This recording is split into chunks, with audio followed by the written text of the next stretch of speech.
அவருடைய பயணத்தில் நானும் ஒரு அங்கமாக இருக்கேன்னு நினைக்கும் போது ரொம்ப ரொம்ப சந்தோஷமாக இருக்கு.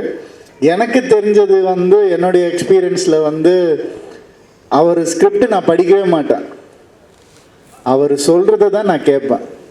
ஸ்கிரிப்ட் படிக்கிறத விட சார் ஒரு தடவை நீங்கள் கதையை சொல்லுங்களேன், ஒரு படத்தை வந்து 10 தடவை பார்த்த மாதிரி இருக்குது சார், நீங்கள் சொல்கிறதே வந்து அவ்வளோ டீட்டெயிலாக சொல்வார், அவ்வளோ இயல்பாக சொல்வார், ஒவ்வொரு ஷாட் எப்படி நடிக்கணும்னு சொல்லுவார், என்ன எமோஷன்னு சொல்லுவார், ஒரு சின்ன காமெடி சீனை கூட அவ்வளோ ரசித்து அவர் வந்து சொல்லுவார்.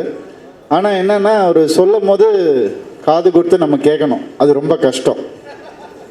ஏன்னா அவர் லாரி வந்து சார், ஒரு லாரி சார், என்ன சார், இல்லை ஓப்பன் பண்ணால் ஒரு லாரி வந்து ஃபேன் ஆஃப் பண்ணுங்க அப்படின்னு அந்த ஒரு உணர்வு இருக்கு இல்லையா, கதை சொல்லும் போது அது உள்ளே போயிடுவார், அந்த லொக்கேஷன் உள்ளே போயிடுவார், அந்த சீன் உள்ளே போயிடுவார்.